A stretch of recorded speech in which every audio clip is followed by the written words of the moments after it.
ये पंच तत्वों के शरीर ने जो प्रकृति ने निर्माण किया है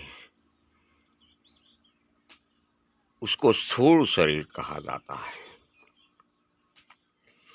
इस स्थूल शरीर को सिद्धों ने अनमोल क्यों कहा गया है?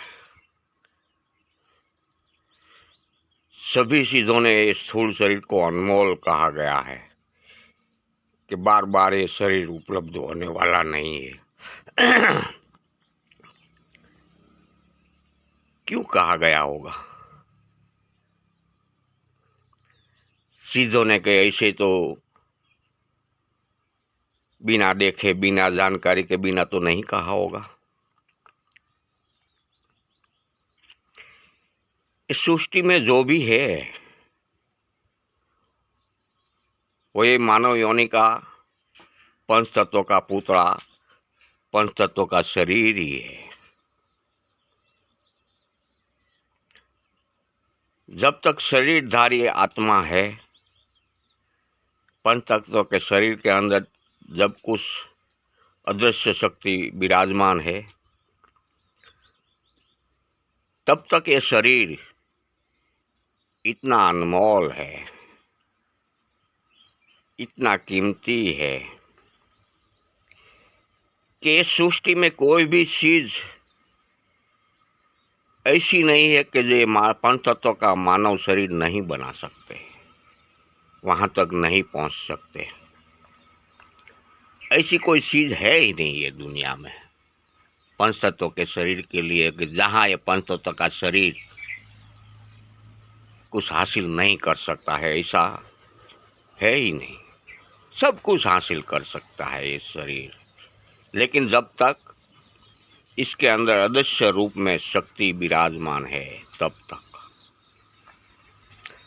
तक के लिए ये अनमोल कहा गया है। कोई भी सिद्धि हासिल करने के लिए इस सूक्ष्म जगत की सिद्धि होवे कि स्थूल जगत की सिद्धि होवे, दोनों जगत की सिद्धियों को हासिल करने के लिए जब तक ये शरीर नहीं होगा तब तक कुछ भी संभव नहीं होगा।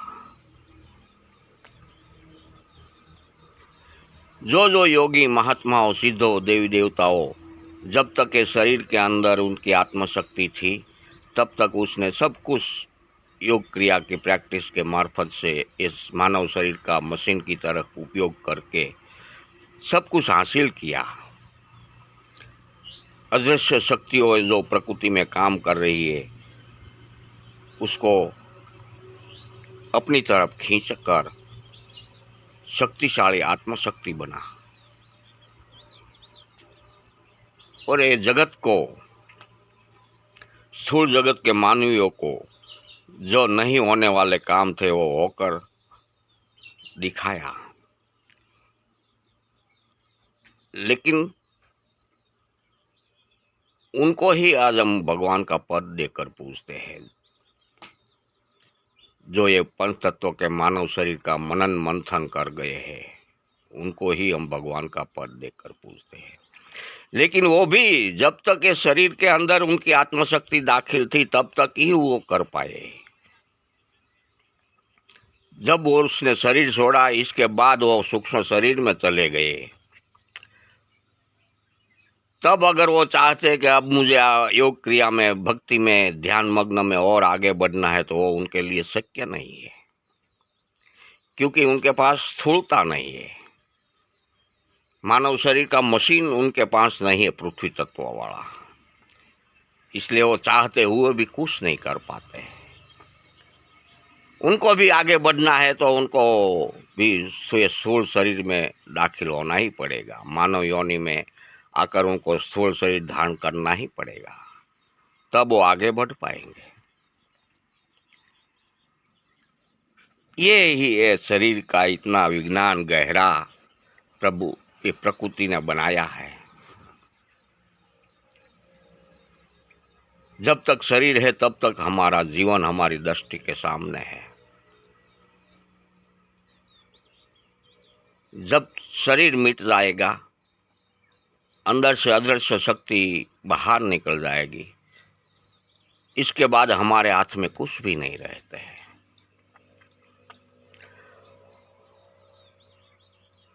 बिल्कुल मूर्छा अवस्था में हम लक्ष्य के फेरे में अगला पड़ाव के लिए निकल पड़ते हैं। कौन सी 84 में जाना है, कौन सी योनि में जाना है, वो तो अपना कारण शरीर ही मक्कमता से नक्की करता है। कि जब तक स्थूलता में हाजिर था अदृश्य शक्ति, तब तक मन के द्वारा, इंद्रियों के द्वारा जो भी अच्छा या बुरा कर्म किया है, इसके अधीन हमको कौन सी योनि में जाना है, वो हमारा कारण शरीर नक्की करता है। यहाँ कोई कुदरत का दरबार नहीं है, यही अपना कारण शरीर ही अपना कुदरत का दरबार है। कि जो एक बाल बार भी कम निर्णय नहीं लेगा, एक बाल बार भी ज्यादा निर्णय नहीं लेगा, इतना ये मक्कमता वाला है हमारा कारण शरीर, जो चौथा शरीर कहा जाता है वो है। इसके द्वारा ही हमारा लक्ष्य राशि का अगला पड़ाव निर्धारित होता है, कारण शरीर के द्वारा ही। मानव जीवन में कभी कोई कुदरत की शक्ति कोई दखलगिरी करती नहीं है मित्रों, ये भूल जाओ। ये मानव शरीर ये इतना अनमोल कीमती सिद्धों ने कहा है कि सृष्टि में जो सब कुछ होने वाला है, जो हो रहा है, जो हो गया है, ये सब ये मानव शरीर के द्वारा ही हुआ है। मानव शरीर के द्वारा ही संशोधन हुआ है, मानव शरीर के द्वारा ही डेवलपिंग हुआ है, मानव शरीर के द्वारा ही अपना मन विकास की गति पर गया है, और मानव शरीर के द्वारा ही हमारी अगली कर्म योनि का निर्धारण होता है, और मानव शरीर के द्वारा ही हमारा आत्मा का कल्याण हो सकता है। सभी चीजें मानव शरीर के द्वारा ही हो सकती है, इसके बिना शक्य है ही नहीं, बिल्कुल नहीं है, किसी के लिए भी शक्य नहीं है, सिवाय इसमें कुदरत बाकात रह सकता है, बाकी कोई बाकात नहीं रह सकता। जो भी आज दिन तक सिद्धों, देवी देवताओं, ब्रह्मा जी, विष्णु जी, महेश जी, जो कुछ भी हो गए, 84 सिद्धों, नवनाथ जी, संतों, महंतों, फकीरों, पीरों, सब ने जब तक वो मानव शरीर के अंदर दाखिल थे तब तक सब ने सब कुछ हासिल किया। शरीर छोड़ के चले गए बाद में कोई कुछ भी नहीं कर सकता है, आगे बढ़ने की कोई थियरी में वो आगे नहीं बढ़ सकता है, क्योंकि उनके पास मशीन कारण शरीर का, पंच तत्व का स्थूलता वाला शरीर उनके पास नहीं है, स्थूलता वाला मशीन उसने छोड़ दिया है। जो कुछ भी होता है वो स्थूलता वाला शरीर में ही होता है, इसके अलावा और कुछ नहीं होता है। यही कारण से ये कारण शरीर का, स्थूल शरीर को अनमोल कहा गया है कि जिसकी कोई कीमत आंक नहीं सके इस सृष्टि में, ऐसा ये अनमोल शरीर, अद्भुत, ये प्रकृति की देन है। मानव शरीर में ये प्रकृति 16 कला से भरपूर है, ऐसा मानव शरीर में कुदरत ने मन की शक्ति भी अदृश्य रूप में दिया है, कि जो शरीर में मन का कहीं कोई जगह पर स्थान नहीं, फिर भी सारा संचालन हो, सभी इंद्रियों का संचालन मन के द्वारा ही होता है। ये मन को भी 16 कला से भरपूर प्रकृति ने भर दिया है। प्रकृति भी 16 कला से भरपूर है, वही 16 कला से भरपूर है मानव का मन। प्रकृति ने 16 कला अर्पण किया है, लेकिन वो 16 कला सुषुप्त अवस्था में रखकर अर्पण किया है, किसको आप जब चाहो तब उसको जागरूक कर सकते हो, जब चाहो तक आप उनको जागरूक करके उनका सदुपयोग कर सकते हो, प्रकृति के हित के लिए, प्रकृति के वसते अंदर जीवों के हित के लिए, नहीं कि अपने निजी स्वार्थ के लिए। अपने निजी स्वार्थ के लिए आज दिन तक कोई भी सिद्धों ने उनका उपयोग किया ही नहीं है।